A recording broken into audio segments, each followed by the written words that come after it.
विद्यार्थी मित्रों, नमस्कार। आज की इस हिंदी की कक्षा में आपका स्वागत है। आज हम देखने जा रहे लेसन नंबर 3 सवैये।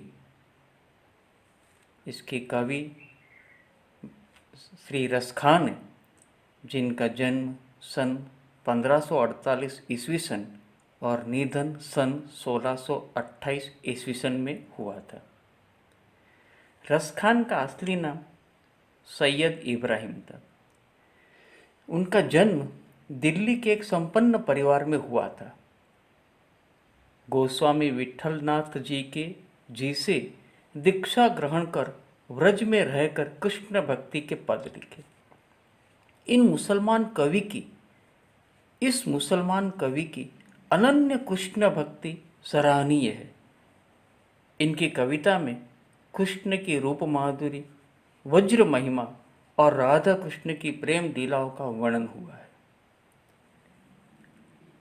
उनकी भक्ति में प्रेम, श्रृंगार और सौंदर्य की त्रिवेणी बहती है। व्रज भाषा का जैसा सरल तरल सरस स्वच्छ और सजीव प्रयोग रसखान की कविता में मिलता है, वैसा बहुत कम कवियों में प्राप्त होता है। रसखान जैसे भक्त कवियों को लक्ष्य करके ही भारतेंदु हरिश्चंद्र ने कहा था, इन मुसलमान हरिजनन पर कोटिक हिंदू वारिये। कहने का तात्पर्य था कि ये ऐसे कृष्ण भक्त थे कि ऐसे कृष्ण भक्त पर भारतेंदु हरिश्चंद्र कहते हैं कि दूसरे ऐसे करोड़ों हिंदू वारे जा सकते, या तो करोड़ों हिंदू की तुलना में ये मुसलमान कृष्ण भक्त कहीं अधिक महत्व रखता है। सुजान रसखान, प्रेम वाटिका और रसखान रचनावली इनकी प्रसिद्ध रचनाएं हैं। यहाँ रसखान के 4 सवैये लिए गए हैं। इनके सवैयों में कृष्ण ही नहीं, कृष्ण भूमि के प्रति अनन्य अनुरक्ति एवं समर्पण की भावना सजीव हुई है। कृष्ण की विविध लीलाओं का मनोहर वर्णन हुआ है। इन सवैयों में कृष्ण का धेनु चराना, बेनु बजाना, प्रेम रंग में रंगना और भंगिमाओं के साथ माधुर्यपूर्ण चित्रण हुआ है। कृष्ण के सामीप्य के लिए कवि लकुटी लेकर ग्वालों के संग फिरने की बात करते हैं। हम इन सवैयों के माध्यम से देख सकते हैं कि कवि जन्म से मुसलमान होने के बावजूद भी कितने बड़े कृष्ण भक्त थे और उनकी भक्ति में किस प्रकार से लीन थे, किस प्रकार वो कृष्ण के साथ अपने आप को जोड़े रखना चाहते हैं। इन सब बातों को हम उनके सवैये के माध्यम से देखेंगे। तो आइए हम देखते हैं उनका पहला सवैया। मानुस हा तो वही रसखान, बसो मिली गोकुल गांव के ग्वारन, जो पशु हो तो कहाँ बस मेरो, चरो नितनंद की धेनु मंजारन, पाहन हा तो वही गिरी को, जो धरियो कर छत्र पुरंदर कारण, जो खग हो तो बसेरो करो, मिली कालिंदी कुल कदम्ब की डारन। इसमें जो कठिन शब्द है उसके अर्थ में पहले आपको बताता जाता हूँ। मानुस मतलब आप जानते हो मनुष्य, ग्वारन माने ग्वाला, पशु मीन्स पशु एनिमल, मंजारन माने मध्य में बीच में, पाहन माने पत्थर, पुरंदर मतलब इंद्र, खग माने पक्षी, कालिंदी यमुना नदी का दूसरा नाम, कुल माने तट और कदम्ब मतलब कि एक वृक्ष का नाम कि जिसकी डाल पर बैठकर कृष्ण बांसुरी बजाया करते थे। तब मैं आपको ये जो पहला सवैया है उसका अर्थ बताता हूँ। हम पहले देख चुके परिचय में कि कवि किसी प्रकार से कृष्ण के साथ जुड़े रहना चाहते हैं। कवि अपनी ये जो इच्छा है ये पहले ही सवैये में व्यक्त करते हैं। कवि कहते हैं कि यदि उनका कोई अगला जन्म हो तो जन्म किस रूप में हो। वो ये चाहते कि चाहे जिस रूप में जन्म हो लेकिन कृष्ण के साथ जुड़ी हुई कोई ना कोई चीज के रूप में उसका जन्म हो। जैसे यदि मनुष्य के रूप में उन्हें दोबारा जन्म मिले तो वो गोकुल गांव के ग्वाले बनना चाहते हैं, तो गोकुल गांव में ग्वालों के बीच रहना चाहते। जिस प्रकार कृष्ण ग्वालों के बीच रहते थे, गायें चराया करते थे, इसीलिए यहाँ पर कवि भी यदि उनको मनुष्य के रूप में जन्म मिलता है तो उसी गोकुल गांव में ग्वालों के बीच रहना चाहते हैं। यदि पशु बने तो कवि कहते हैं कि पशु बने तो मेरा इसमें तो कोई बस नहीं है कि मैं अपनी कोई इच्छा करूं, लेकिन यदि मैं पशु बनूं तो वे ये चाहते हैं कि वो गोकुल की गांव जो है, गायें जो है, नंद की गांव, उनके बीच में रहे, यानी नंद की गायों के बीच में रहे, यदि उन्हें पशु के रूप में जन्म मिलता है। यदि पत्थर के रूप में जन्म मिलता है तो वो उसी गिरी मतलब पर्वत का पत्थर बनना चाहते हैं जिसको कृष्ण भगवान ने पुरंदर माने इंद्र के कोप से गोकुल को बचाने के लिए अपनी उंगली पर धरा था। आप शायद जानते होंगे उस गिरी का नाम क्या था, गोवर्धन। तो गोवर्धन पर्वत का पत्थर कवि बनना चाहते हैं यदि वो पत्थर के रूप में जन्मे, और यदि वो खग मतलब कि पशु के रूप में उनका दूसरा जन्म हो तो वो कहते हैं कि मैं उस कदम की डाल पर रहूं जिस कदम की डाल पर कभी कृष्ण बैठकर कालिंदी के यानी कि यमुना नदी के तट पर बसे,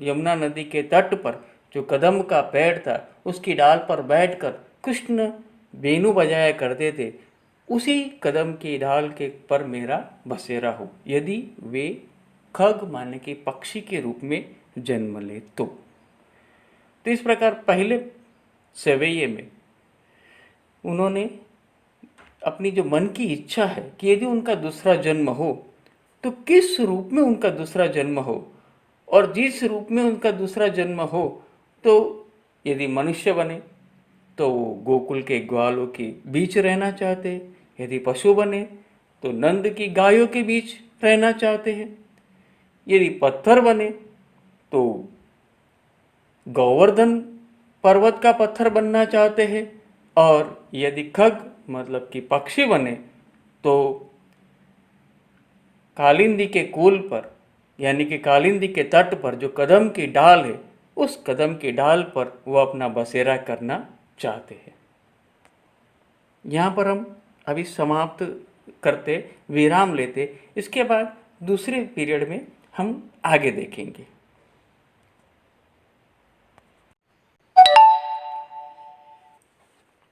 विद्यार्थी मित्रों नमस्कार। इसके पहले के लेक्चर में हमने देखा था कि रसखान कृष्ण भक्त कवि है, मुसलमान होने के बावजूद कृष्ण के प्रति उनकी लगन अद्वितीय है, या तो किसी के साथ उसकी तुलना न की जाए इतनी है। और इसीलिए श्री भारतेंदु ने कहा था कि इन मुसलमान हरिजनन पर कौटिक हिंदू भारी। और यहाँ पर उनके जो 4 सवैये हैं उसमें से हमने पहला सवैया लिया था, उसमें मैंने आपको बताया था कि किस प्रकार अगले जन्म में रसखान कृष्ण के साथ जुड़ी हुई चीज के रूप में जन्म लेना चाहते हैं।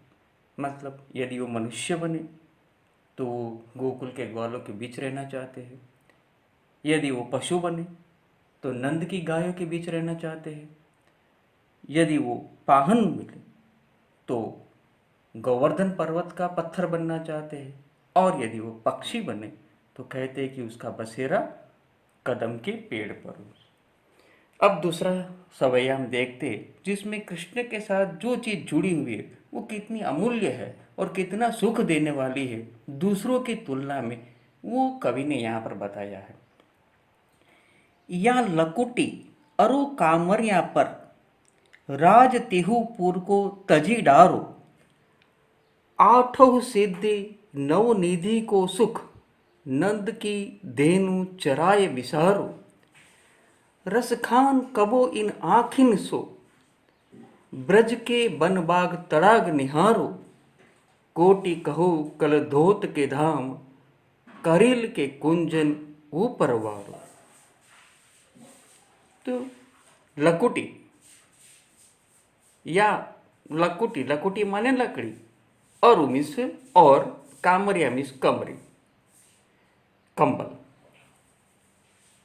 कवि रसखान कहते हैं यदि कृष्ण भगवान जिस लकुटी माने लकड़ी और कंबल पहन ओढ़ कर गाय चराने जाया करते थे, वो यदि लकड़ी और कंबल उन्हें मिले तो वे तीनों लोक मतलब कि आकाश पाताल और धरती के राज्य को भी त्याग डाले।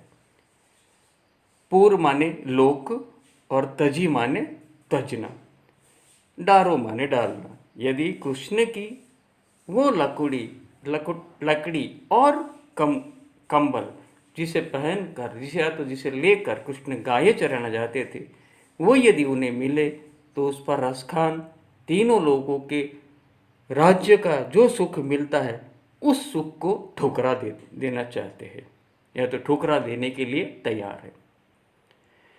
दूसरे, आठों सिद्धि नवनिधि को सुख नंद की धेनु चराय विसारो। आठों प्रकार की सिद्धि और 9 प्रकार की निधि, निधि माने संपत्ति, ये सबका इस सबसे जो सुख मिलता है, रसखान कहते हैं कि इनसे मिलने वाले सुख की तुलना में नंद की गायों को चराने का सुख कहीं अधिक है।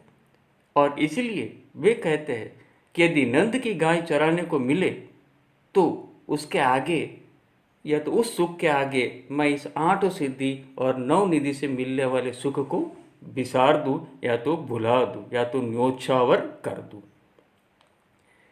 रसखान कबो इन आखन सो, कबो मिस कभी, इन मिस ये हमारी जो आँखिन मिस आँख, ब्रज के वन बाग तड़ाग निहारो।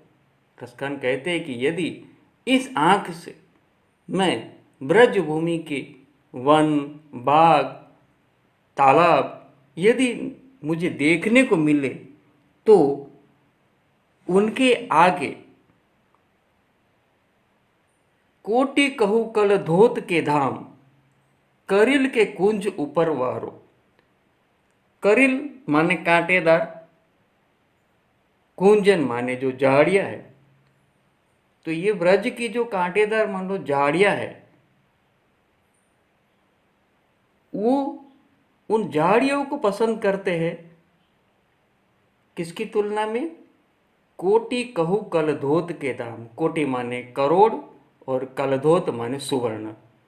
रसखान कहते हैं कि यदि कभी इन आँखों से मुझे ब्रज के वन बाग तड़ाक देखने को मिले, वो ब्रज की जो कांटेदार झाड़ियाँ है उसे देखने को मिले, तो उस सुख के आगे मैं करोड़ों महलों के, सोने के महलों के धाम को न्योछावर कर दूं। अब तीसरा सवैया, जो दिन तेवे नंद के छोरो, या बन धेनु चराई गयो है, मोहिनी ताननी गौधन गाई के, धेनु बजाई रिझाई गयो है, ताही धरी कछु टोना सौ के, रसखान हिये में समाई गयो है, को न काहू की कानी करे, सिगरो ब्रज बीर बिकाई गयो है। तो यहाँ पर जो थोड़े बहुत कठिन शब्द है वो मैं आपको बता दूँ तो जहाँ दिन यानी जिस दिन से वह नंद को छोड़ो, वह माने वो नंद का छोकरा, नंद को छोकरो माने कृष्ण ब्रज में धेनु माने गायों को चराए गयो है। और बेनु माने मुरली, बजाई माने बजाना, रिजाई माने सुख देना या तो प्रसन्न करना। कछु टोना माने जादू टोना, कुछ जादू सा करना। हिय माने हृदय, और शीघ्रो माने सब पूरा, बिकाई गयो माने बिक जाना। तो कवि तीसरे सवैये में क्या कहना चाहते हैं कि जह दिन से यानी कि जब से नंद का छोरा यानी कृष्ण इस वन में गायों को चरा के गया है और अपनी मुरली की मनमोहक तान से यहाँ की गायों को प्रसन्न कर गया है, तब से वह लोग पर कुछ ऐसा जादू टोना कर गया है कि सबके हृदय में वह बस गया है। वह माने कृष्ण व्रज के और गोकुल की कण कण में, मनुष्य पशु सब में कृष्ण अपनी मनमोहक मुरली से और अपने मनमोहक सुंदरता से उनके हृदय में बस गए हैं। व्रज की ऐसी हालत हो गई है कि कोई किसी की परवाह नहीं करता है। को न कहो कहानी को कहानी करे, कोई किसी को कोई पूछता नहीं है, कोई किसी की कोई परवाह नहीं करता है। सारे व्रजवासी उस नंद के छोरे के हाथ मानो बिक गए हैं, और इस मतलब कि नंद के छोरे पर न्योछावर हो गए। उन्हें कृष्ण के सिवा और कुछ दिखाई नहीं दे रहा है। अब चौथा सवैया। मोर पखा ऊपर राखी हो, गूंज की माल गरे पहिरोगी, ओढ़ी पीताम्बर ले लकुटी बन, गोधन ग्वारिनी संग फिरोगी। भाव तो वो ही मेरो रस खानी, सो तेरे कहे सब स्वांग भरोगी। पै मुरली मुरली धर की, अधरान धरी अधरा न धरोगी। तो चौथे सवैये में क्या कहते कि व्रज की जो गोपी है वो कृष्ण को प्रसन्न करने के लिए, कृष्ण को प्राप्त करने के लिए, कृष्ण जो कुछ भी करते थे वो करने के लिए वो तैयार है। मोर पखा सिर पर ऊपर राखी हो, यानी कृष्ण भगवान मोर का पंख अपने सिर पर धारण करते थे, तो गोपी कहती है कि वह भी मोर पंख अपने सिर पर धारण करेगी। गुंजे माने एक प्रकार के पुष्प, उसकी माला वो गले में पहरेगी, गरे माने गले में, पहरोगी मीन्स पहनना। ओढ़ी पीताम्बर पहनकर, लकुटी लेकर वो गोधन को चराने वन में फिरेगी। भाव तो वही मेरे रस खानी सो, यानी कृष्ण को जो जो कुछ भी पसंद है ऐसा स्वांग यानी ऐसे कपड़े या तो ऐसे कार्य गोपी करने के लिए तैयार है, क्योंकि वह चाहती है कि ऐसा करने से यदि कृष्ण प्रसन्न होता है तो उनको सबसे बड़ा सुख उससे मिल सकता है। इसलिए कृष्ण को प्राप्त करने के लिए, तो कृष्ण के संग रहने के लिए, कृष्ण के साथ ऐक्य बनाने के लिए गोपी कृष्ण जो कुछ भी करते हैं, कृष्ण जैसा करते हैं वैसा करने के लिए तैयार है। हाँ, केवल एक बात वो करने के लिए तैयार नहीं है। पे माने परंतु,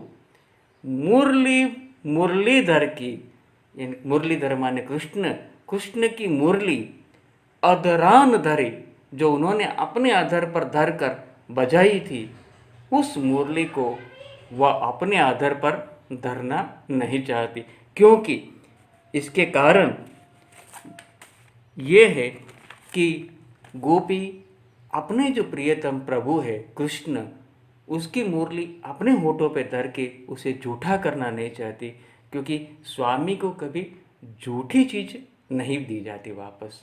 इसलिए गोपी या तो ग्वाल वो सब करने के लिए तैयार है जो कृष्ण करते थे, ताकि वो कृष्ण के साथ अपने ऐक्य बनाए रखे, परंतु वह करने के लिए तैयार नहीं है कि वह कृष्ण जिस मुरली को बजाते थे उस मुरली को अपने होठ पर धरे और उसे बजाए, क्योंकि ऐसा करने से मुरली झूठी हो जाएगी।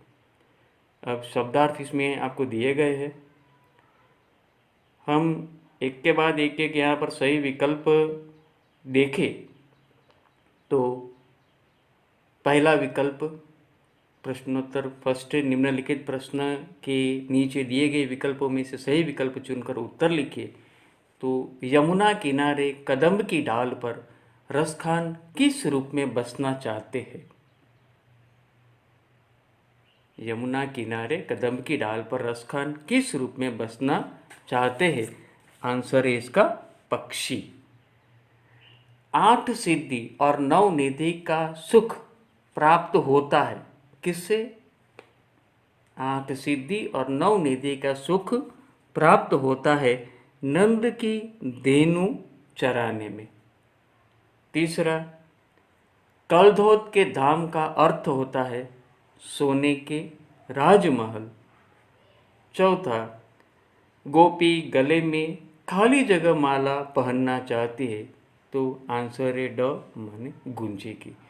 बाकी के जो प्रश्नोत्तर है वह आपको पीडीएफ के माध्यम से भेजे गए हैं, आप उसे अपनी CW में लिख लेना और अच्छे ढंग से पढ़कर उसे याद भी कर लेना। Thank you.